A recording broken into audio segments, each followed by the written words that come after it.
सोबत असेल जाणीव। रोखोक बातम्यांसाठी पाहत राहा जाणीव मराठी। होऊ दे जाणीव। लाईक करा, शेअर करा आणि सबस्क्राईब करा आपल्या हक्काचे चॅनल जाणीव मराठी। महाराजांना मानणारे सगळे जिल्ह्यातले पदाधिकारी ती तयारी आज पूर्ण झालेली आहे। उद्या सकाळी 10-10:30 वाजता सर्व कार्यकर्ते आपल्या शिवतीर्थावर पोहोचणार। त्याच्यापेक्षा काय मला म्हणायचंय, जिल्हा कोर कमिटी काय एक शब्द बोलून झाली नाही म्हणून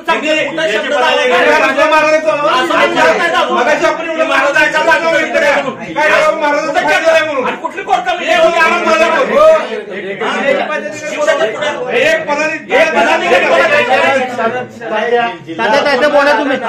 तुम्हाला ह्या लोकसभेचं प्रमुख नेमलंय। आमची तुम्हाला विनंती आहे, आम्ही सगळेजण शांत बसतो, तुम्ही जिल्हा प्रमुखांना 2 शब्द बोलायला। एकच मिनिट चर्चा झाली, परत रिपीट करावं लागते। तुम्ही नव्हता, असणारा कार्यकर्त्यांचा आक्रोश एवढा प्रचंड होता की पोलिसांना आत यावं लागलं, एवढा आक्रोश होता। परंतु जेवढे छत्रपतींचे प्रेम करणारे लोक आहेत तेवढी कायदा सुव्यवस्था आणि पक्षाचाही तितका मोलाचा सांभाळणारी माणसं आहेत सगळे कार्यकर्ते, म्हणून तो आक्रोश थांबवला गेलाय। त्याचा अर्थ जिल्हाध्यक्षांनी समजायचं नाही की महाराजांना किंवा महाराजांच्या कार्यकर्त्यांना काही समजत।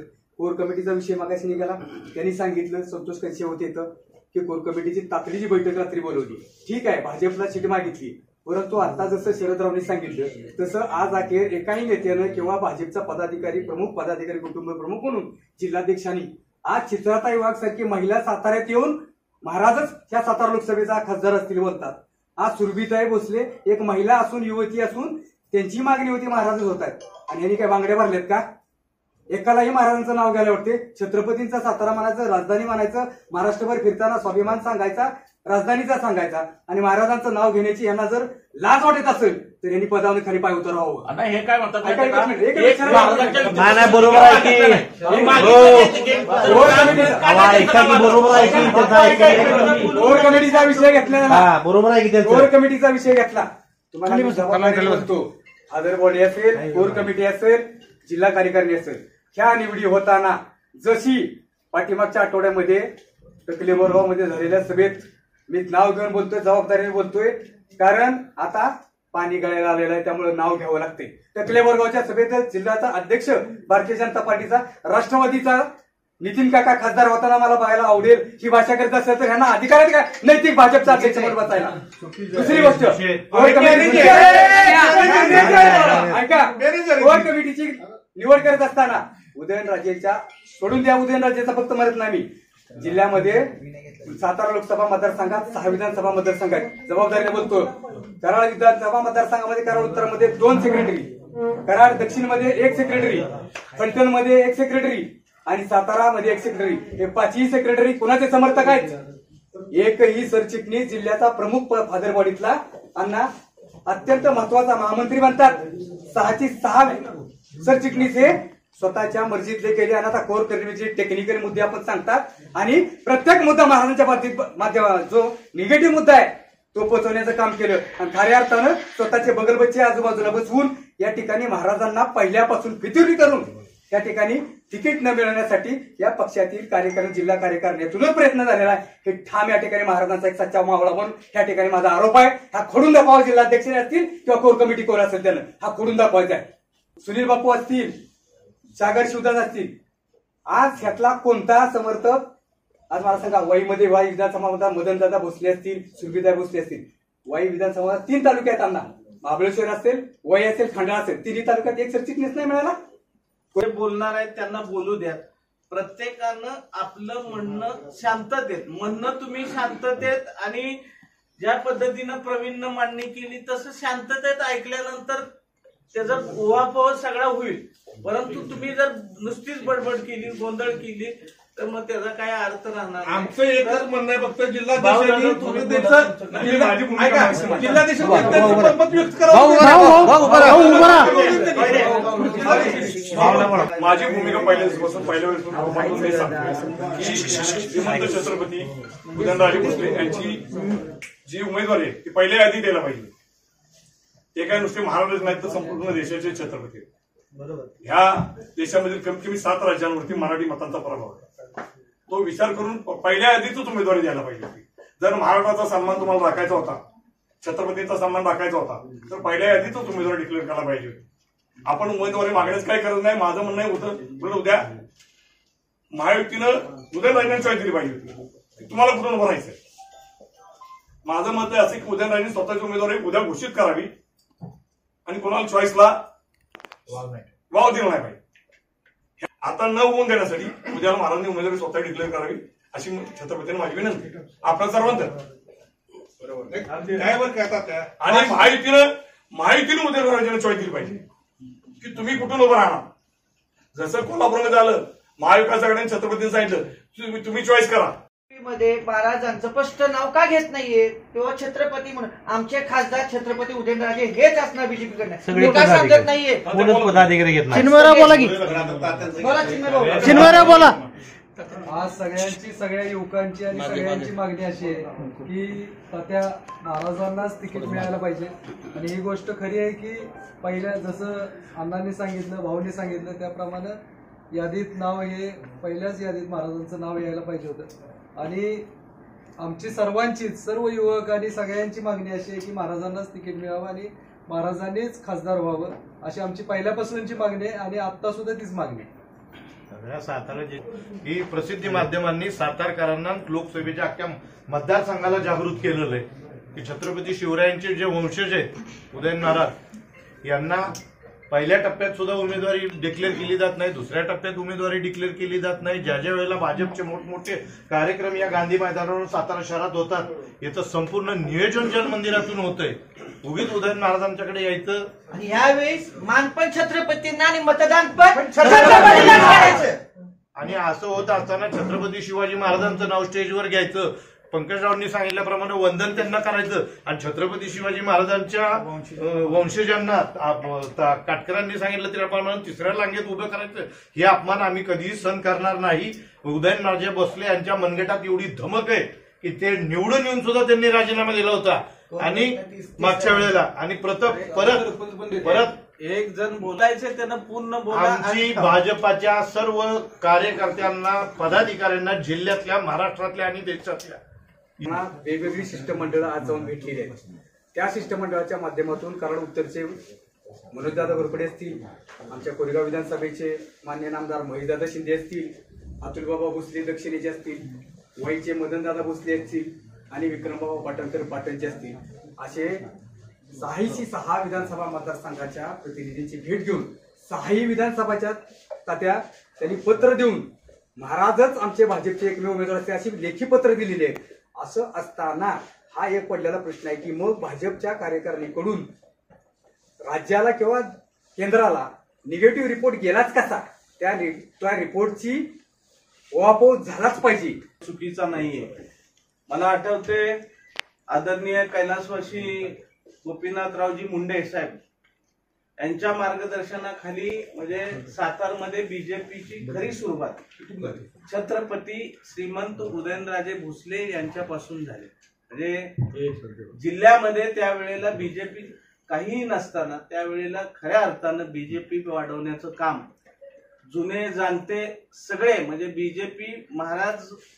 बीजेपीचं काम करायच्या अगोदर पूर्वीपासून जी जुनी जाणती सगळी मंडळी होती, पोपटराव आरांके वगैरे म्हणजे मी गजाभाऊ कुलकर्णी आपले असतील यांच्या मार्गदर्शनाखाली महाराजांनी भारतीय जनता पार्टी नावारूपाला या जिल्ह्यामध्ये आणण्याचं काम त्याच्यामध्ये छत्रपती उदयन महाराजांचं योगदान आहे. आता तुमच्या म्हणण्यानुसार या ठिकाणी प्रत्येकाच्या भावना आहेत त्या आम्ही सगळ्यांनी आपण ऐकल्या आणि भारतीय जनता पार्टीचे जिल्हा अध्यक्ष आदरणीय धैर्यशील दादा कदम यांच्याशी माझ्या अगोदर तुम्ही काहीतरी भरपूर चर्चा केलेली आहे आणि मी आपलं सगळं म्हणणं ऐकल्यानंतर आज जाऊन त्यांच्याशी बोलत होतो, परंतु तुमच्या भावना तीव्र होत्या म्हणून मी परत या ठिकाणी आलो.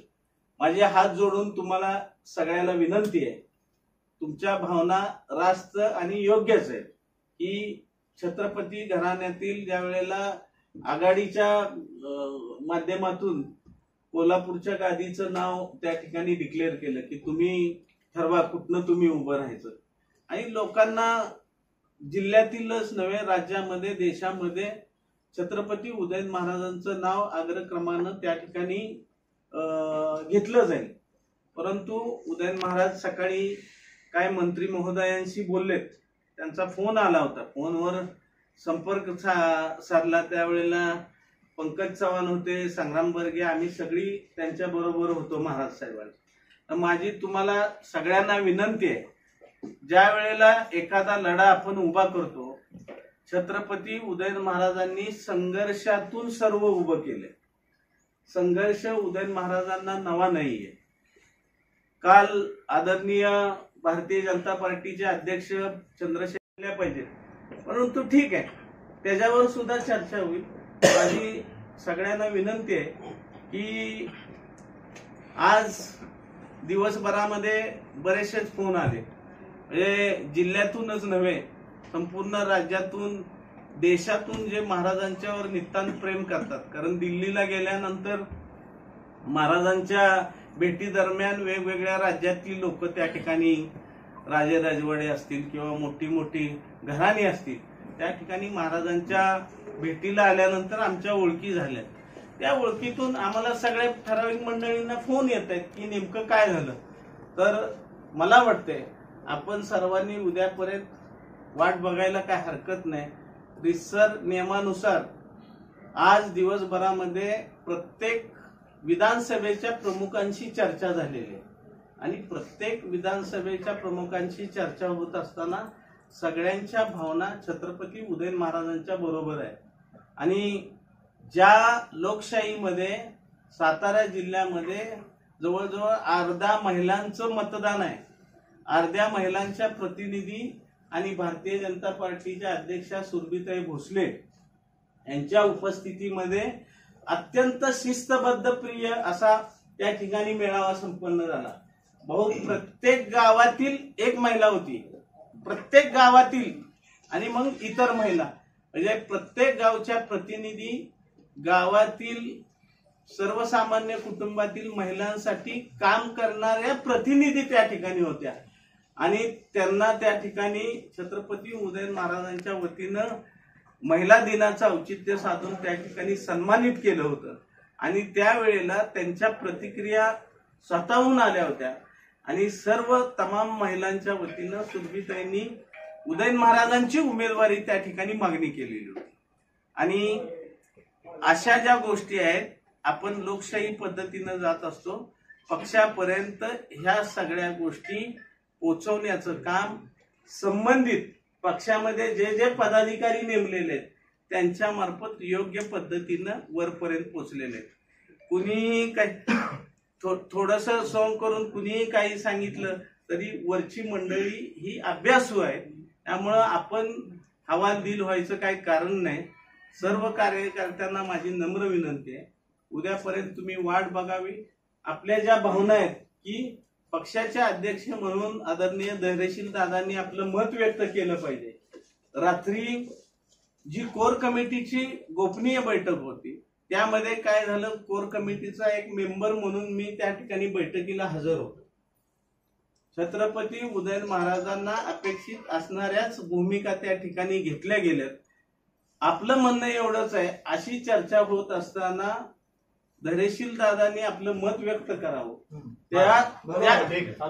ते तुमचं मत व्यक्त करत असताना त्या संदर्भात मी आता धैर्यशील दादांशी बोलून पक्षाच्या वतीनं उद्या आम्ही प्रेस घेण्याच्या संदर्भातली भूमिका घेऊन पक्षाची जिल्ह्यातील भूमिका उद्या आम्ही पत्रकारांच्या समोर मांडू. पत्रकार परिषद घ्यायच्या अगोदर तुम्हाला पूर्व सूचना दिली जाईल. पहिली गोष्ट, आणि आता वाजलेले आहेत 8:30 वाजता कुठलीही पत्रकार परिषद होत नाही. संबंधितांना सगळ्या सूचना जाणं गरजेचं आहे. उद्या 11 ते 12च्या दरम्यान आपण पत्रकार परिषद घेऊन तुम्हाला अपेक्षित जिल्हा अध्यक्षाकडून काय बोलणं गरजेचं आहे किंवा त्यांनी जी काय मनोगत आहे काय व्यक्त करणं गरजेचं आहे ते करण्याचं काम छत्रपती उदयन महाराजांचा मावळा म्हणून आणि लोकसभेचा भारतीय जनता पार्टीचा संयोजक म्हणून मी काम करेन. पण तुम्ही एवढी आतताईपणाची भूमिका घेऊ नका. कुठंतरी ह्या गोष्टी छत्रपती शिवरायांचे मावळे शूर होते, गनिमी कावा त्यांच्याकडे होता, त्याच पद्धतीनं असा आरडाओरडा करून आपण चालणार नाही. आपण छत्रपती उदयनराजांचे मावळे आहोत.